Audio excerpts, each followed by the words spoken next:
It shouldn't be something that we are afraid of. Oh no, I'm going to be surrounded by delicious food. What am I going to do?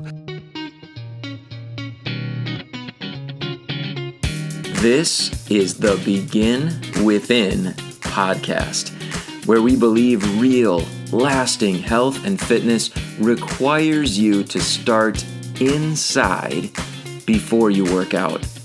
I'm your host, Nate Slegger, and I'm here to show you behind the scenes of fitness.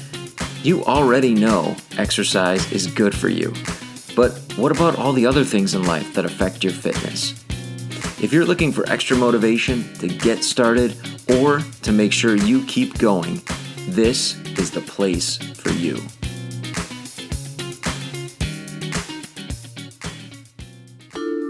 Produced by BeginWithin.fit.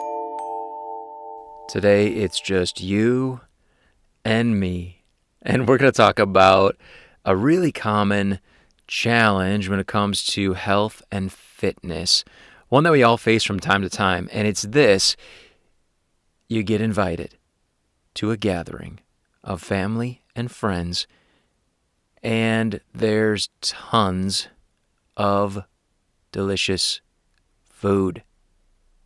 What are you going to do?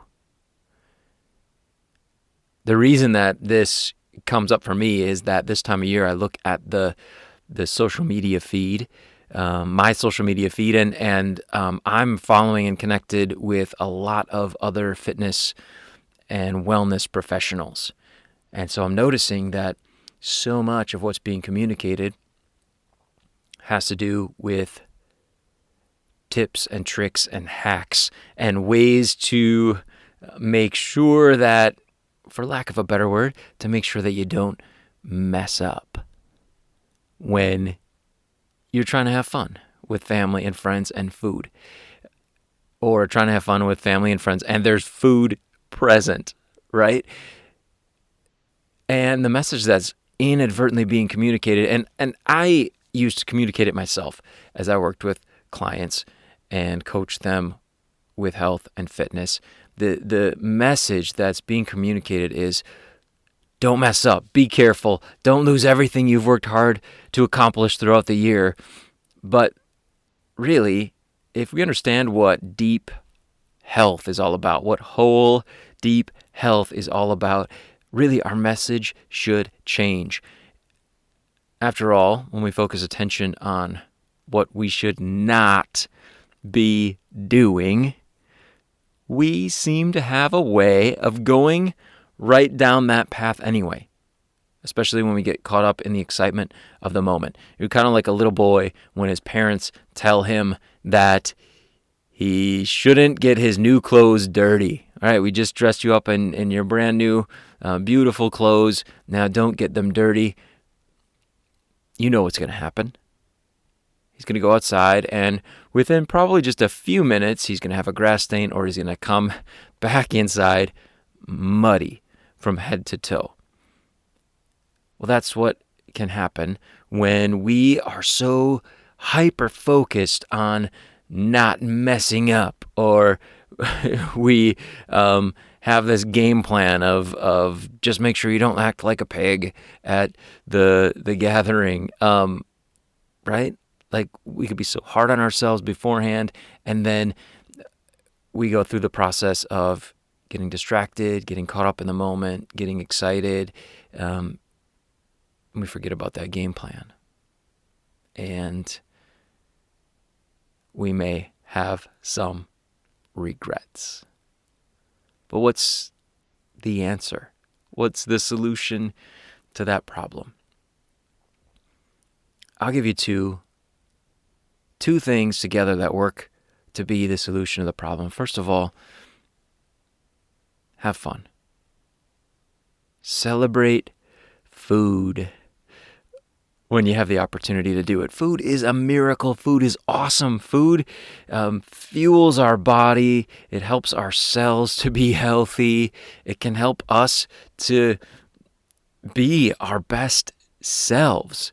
And it is so delicious, isn't it? The varieties, the way it looks, the way it smells. Food is amazing. And so it should be celebrated. It shouldn't be something that we are afraid of. Oh no, I'm going to be surrounded by delicious food. What am I going to do? Let's have some fun once in a while. The reality is, and you know this, that one salad is not going to transform you or me into a healthy person, right? Just one meal isn't going to make us lose body fat and become healthier versions of ourselves. At the same time, one fun meal isn't going to hurt us either. It's not going to transform us into someone on the other end of the spectrum from healthy and fit. But having some fun once in a while, having some delicious food you really like, that you don't have to worry, how many calories are in this? What's the fat content of this dessert? Having some fun once in a while is part of being healthy. But I'll add one more important key that will ensure that the next time you're in that situation with lots of food and family and friends, that you actually do have fun and you make good memories with the people that are around you and with even the food that might be present in that situation. This is not going to be a message of those little tips and tricks, those survival hacks of drink a big glass of water before you eat, fill up on vegetables first, or, skip the gravy and dessert, because none of us wants to do those things, right? When we're with our family and friends, we want to have a good time. We want to have good food. We want to have fun.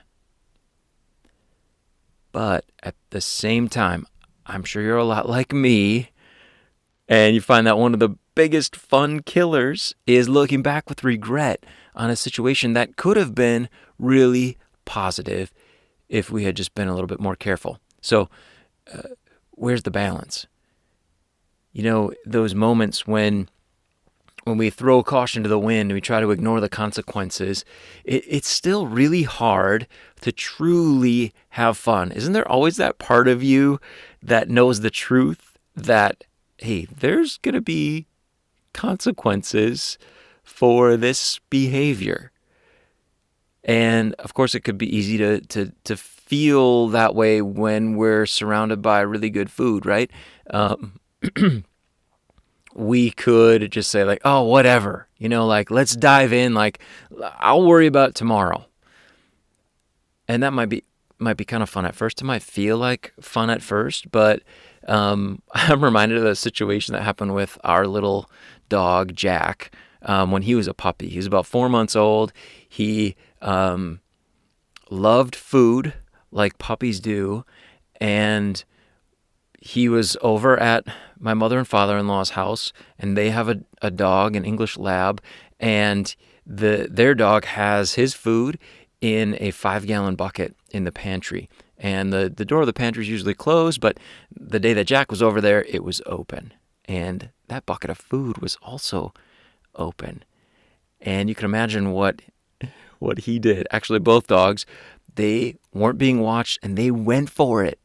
They just buried their heads, both of them together in that bucket, and they just ate, and they ate, and they ate. Of course, they're dogs, so they have no consciousness at all about the consequences of what they're doing.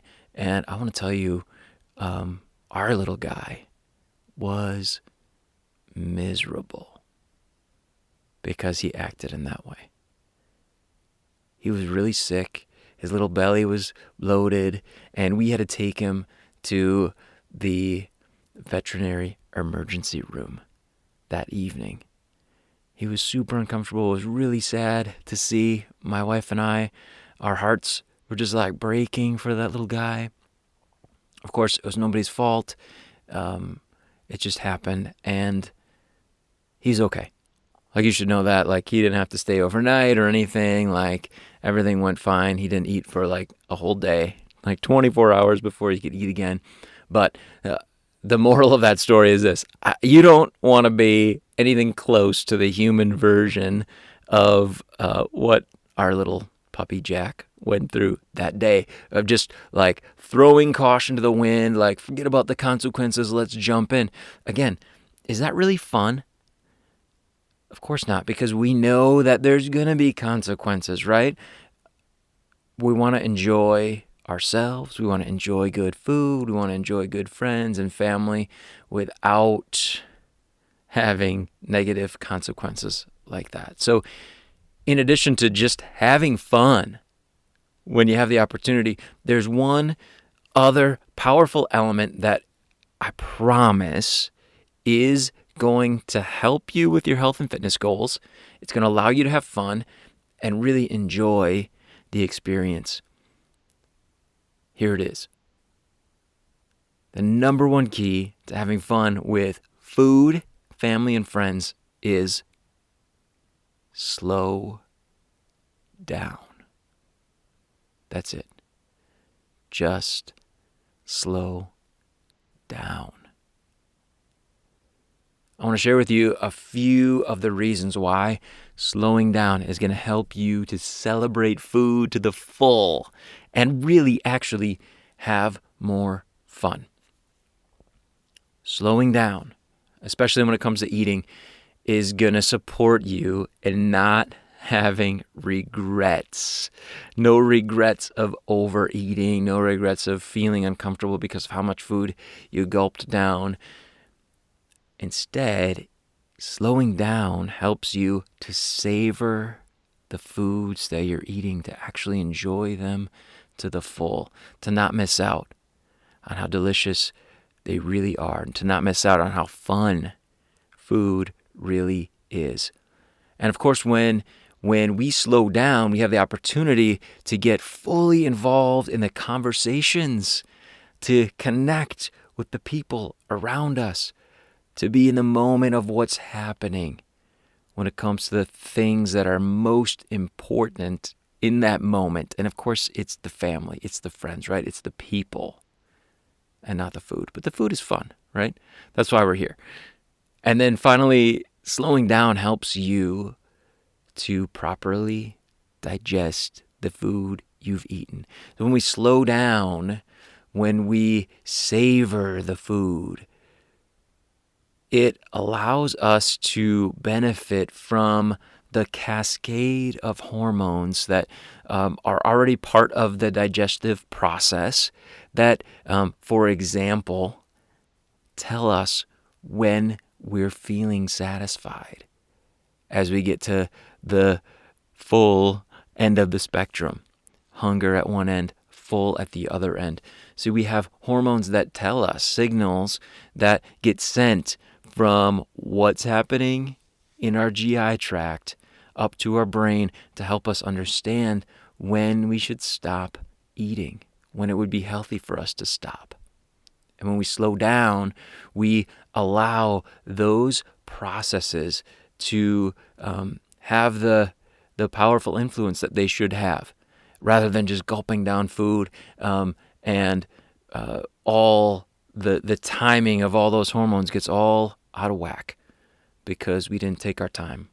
And slowing down really is good for our digestive health.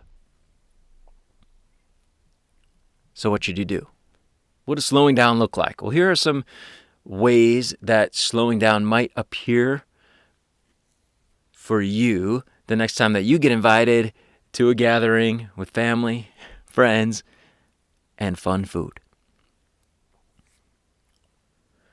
Before mealtime, it might look like you just standing back away from the table or the kitchen or wherever the food is, standing back and engaging in conversations with the people that are farthest away from the food. It might look like being one of the last ones to go through the buffet line, or one of the last ones to sit down at the table, and maybe even one of the last ones to start eating.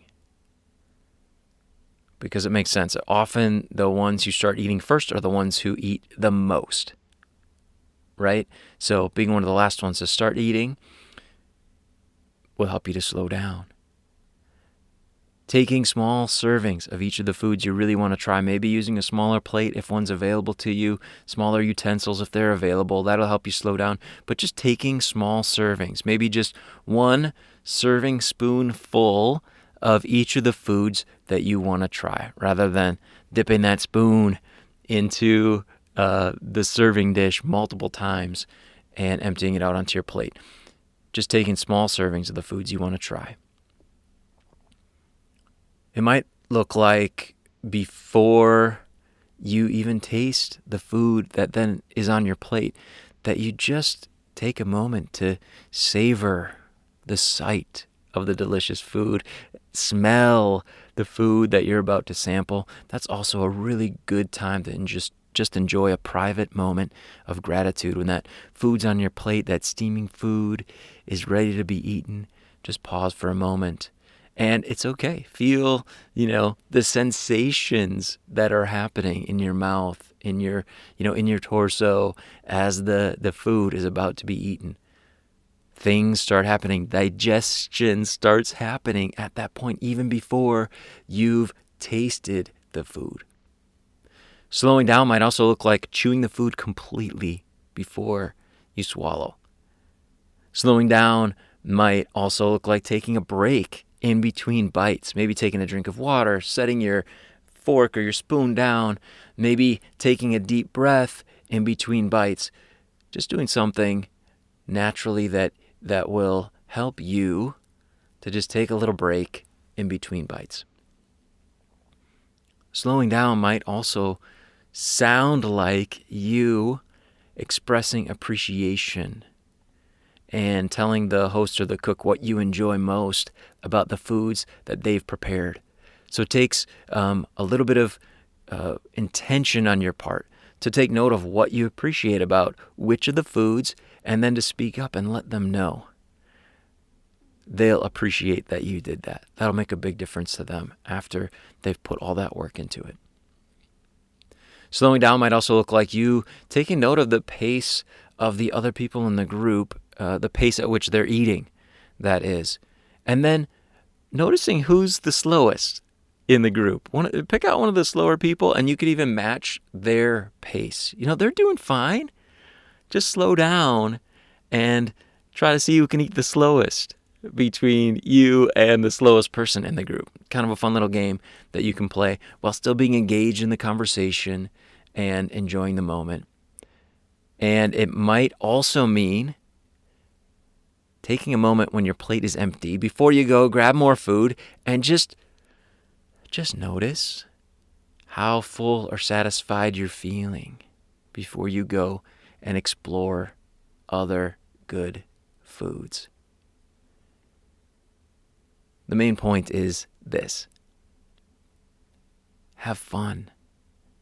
Go ahead and celebrate food. You don't have to be afraid of it. You don't have to be worried about the next time that you're going to encounter delicious food in large quantities. But the next time that you have an opportunity to do so, really enjoy it. Really have fun by slowing down. When you do that, you will support your health and fitness goals, and you'll also be creating positive memories with your family, with your friends, and with the food that's there.